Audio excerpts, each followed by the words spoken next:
Hey everybody, I'm Brian with Knox Company, and I'm going to show you how to replace this fan.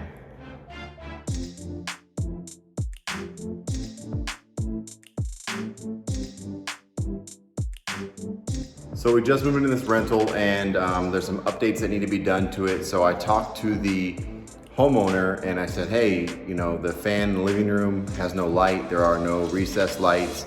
Do you mind if we switch out the fan for a little bit more updated look? We are remodeling this kitchen, as you can see. And I said, while we're at it, why don't we just go ahead and update the fan? And she gave me the thumbs up. So I'm gonna show you guys how to take this out real quick and really just how simple it is to install some of these new fans. I'll show you guys the fan right here. This is a fan, Home Decorators Collection. I believe we got it at Home Depot. I've installed tons and tons of these fans. It has a light with the LED. It's on remote. It has a modern look with that white and silver or a brushed nickel. All these appliances are gonna be replaced. These are outdated. We're getting the countertops in about a week. But you can see right here in the living room, we have this very old fan and there is no light. There is two switches here on the wall, one for the fan and one for the wall socket. There is no other hot wire up there. I have another video showing where you can take that wire and actually install some recessed lighting around the room. So the only thing we can do is get a fan with a light, and that will give us some more light there in the living room. So let's go ahead and get this fan down. There's gonna be a couple screws around here that we take off that housing. So now we got this off. This is different, but I already know right away, based off the way that this fan hinges. I have never actually even seen this before, but I can tell you already the new one's gonna be way different. It's probably gonna be like a ball socket. We'll install the new hardware, everything that it comes with. Gotta disconnect the power. Make sure you shut your power off before. Whoa. Turn it off. Turn it off. It's obviously good to have the switches turned off, but I'd go one extra step and get the breaker turned off as well. So we have everything off now. I have the wires just kind of separated there. This thing had some type of like bushing, bearing that it sat on. That's different. But this thing is a beast. This whole thing is like cast iron. It probably weighs 3 times the amount of what these new ones do. So don't be worried about it if you're updating it. These new fans are probably lighter than what was up there. So if you ever worry about the weight capacity, I have no doubt that that thing is in there. So let's get the rest of that bracket off and then we'll open up this.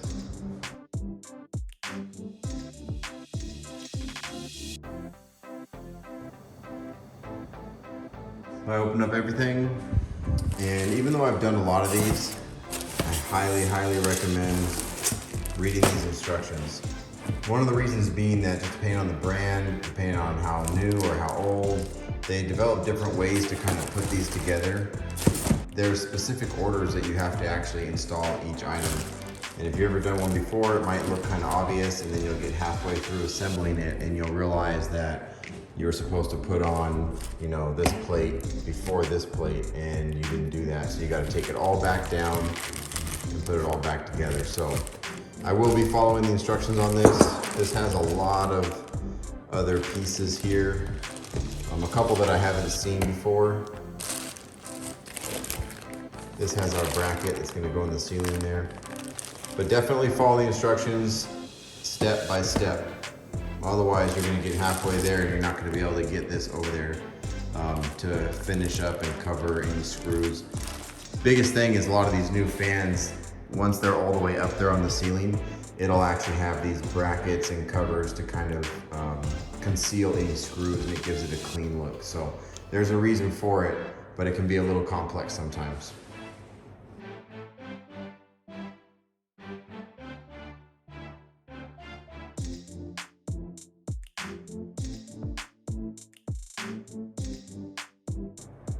So now that I got that all assembled, that'll be ready to hang here in just a minute. But I did go ahead and use the original bolts that were here. They were these really nice, thick, heavy coarse or heavy thread. And they had a really, really good grip in whatever wood they were in up there. So I reused these. They're probably about 2.5, 3 inches long. So it was perfect. Mounted the new bracket. Made sure I had plenty of space for my wires here. There will be a sensor remote that slides through here. So I need to have as much clearance as I can above. So I made sure that there was space for the wires and everything. But this went up really easy because I was able to use the same bolts that came down. They had a really good grip. This is something really important that a lot of people don't realize. There's a little groove in that ball joint, and it's supposed to line up with the little groove on the hook or the mount in the ceiling. It's a little groove right there. That specifically has to go to the back of the mount. You can see it here in the picture too, they have a little tiny tab. That keeps this fan from spinning around and it helps stabilize it while it's up there. So this is something a lot of people don't realize, and they set their fan in there with this off, and it squeaks and it rattles and it does all kinds of things. It's because it's off track. It's out of that groove. So we have the fan hanging up there now. It's really easy to set it right up on the bracket in the groove. Tells you to go ahead and program your sensor with your remote before you put it up, because then we're going to be sliding the sensor right above that socket joint in the bracket. And then we're going to start wiring it together. But first, make sure that your remote and your sensor have the same code so that it can turn on and off properly. So after I've set the code to match the remote, one thing I'll do is I'll actually strip away a little bit more wire than what they give you. I use these just clean wire strippers, like they're legitimately called clean tools. If you guys want any of the tools or anything that you see me using, I have the links inside the description for these, but for any electrical work, I've started to go with clean tools. They're just all about electrical, they're high quality, they're not too expensive, but it makes the job a lot easier, a lot faster. So I'll strip away a little bit of this, that way I don't have to do it while I'm standing up there, because I know I'm gonna want a little bit more as we twist them together inside little caps. But these are hard to do while you're already up in the ceiling, so I like to do it while we're down here.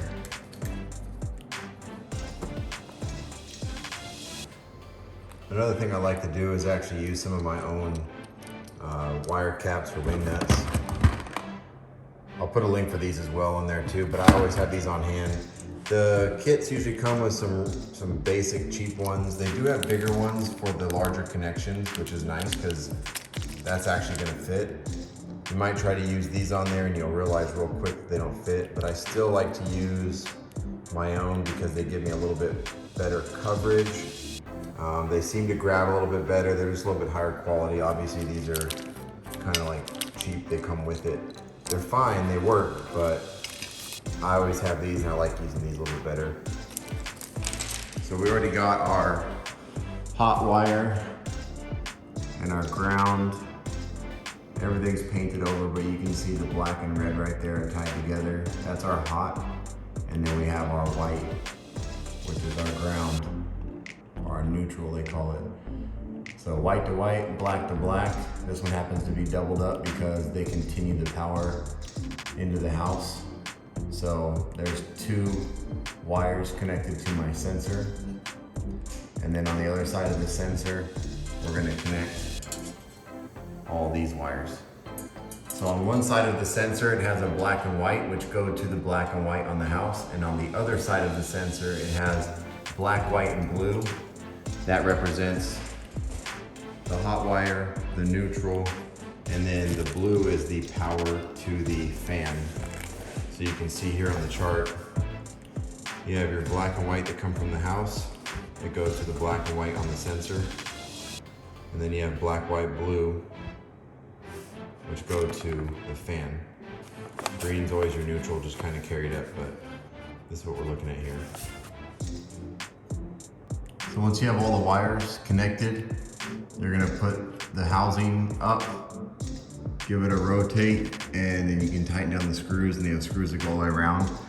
And again, the whole reason we put these things on in order is so that when you're all done, you can come back here and you can hide all the attachments.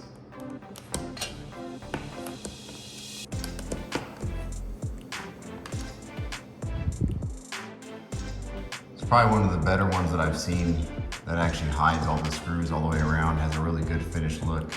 So I'm actually happy with this. They've stepped it up a little bit, but it's cool because it hides all the screws. Everything looks flush mount. Really good seam against the ceiling. Now, onto the fan blades. So each fan blade already has this metal bracket up in there. I'll show you. It's mounted by the factory, and then you slide the blade from the outside, secure it with the plate, one of these plates, and then these 3 screws. And they have everything set up. I've had other of their fan kits where you actually had to break apart these little washers, feed them over every single screw. It's kind of annoying, takes a little bit of time, but they did that for you. These all came in a bag, ready to go. These came separated, and then the brackets that these are screwing to, that are up in there, are already mounted from the factory. Other fans that I've assembled, you have to actually secure the mount and then screw the blade onto it. So you can see right here, the blade will come through and secure to these 3 holes, but this bracket right here, with these 2 bolts onto the motor, those usually you have to install yourself. But in this fan, they come from the factory and they have a torque head on them. So they've already done that for you. It's really nice.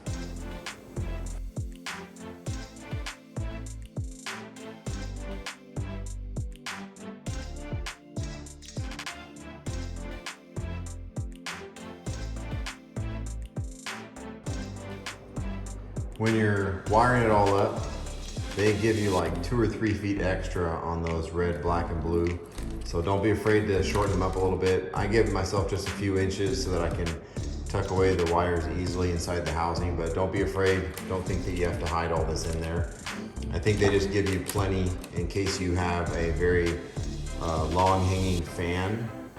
Like the one extension they give you there is about 4 or 5 inches. But you can also add extensions to that. And I believe that's why they give you the longer wires, in case you have a very tall vaulted ceiling. You can still wire it in, but most of the time you end up having to cut all that off. So we have all the blades installed now. Last thing to do is put the bracket on for the light. It's usually pretty easy. You can see right here they have 2 screws that you can put in, and then put the plate on and turn it so that it secures, and then put the last one in just to kind of tighten all the way down. And then usually the screws right here, that's what's going to hold on your light housing. So put this on and then the light. So when installing the light bracket, you're going to have these 3 screws that are in. You have to loosen 2 and then remove 1. And then you can put your plate on it.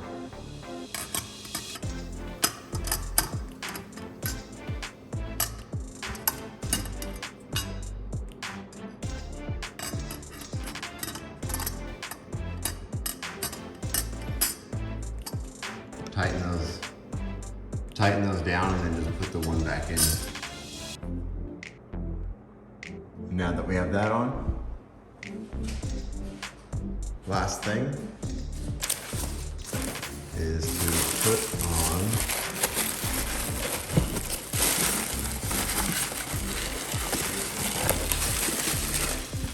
a light. This goes on and then turns. It's just like a lid. You can see there's a little taper right here. Slides on and turns.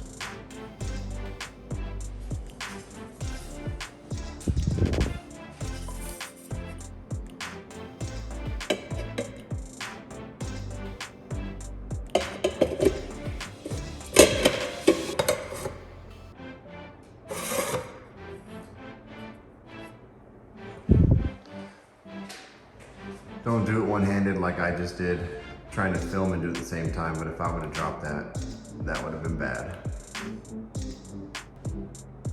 Okay, everything's wired, everything's tight and secured, installed, the light's installed. Last thing to do is to turn the power on. Let's see.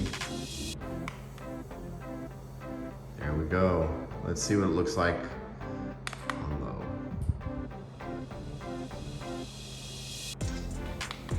Medium, and high.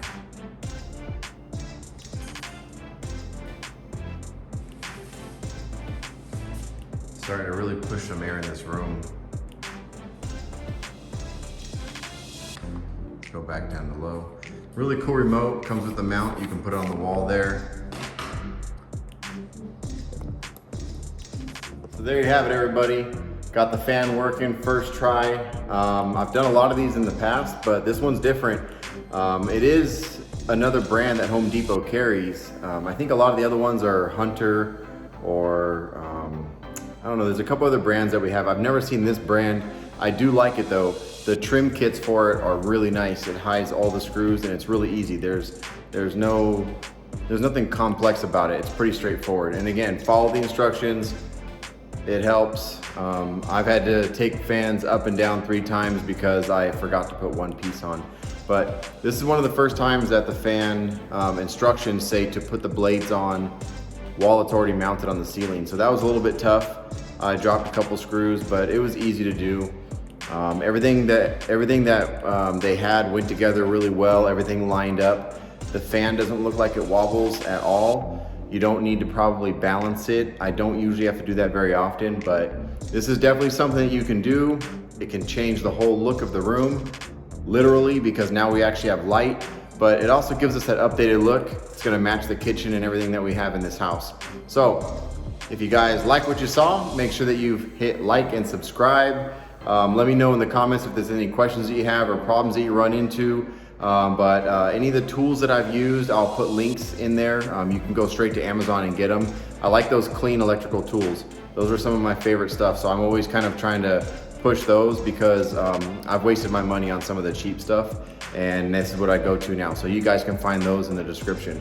But otherwise, I hope you guys liked the video and I hope it was a little bit helpful, and I'll see you on the next build.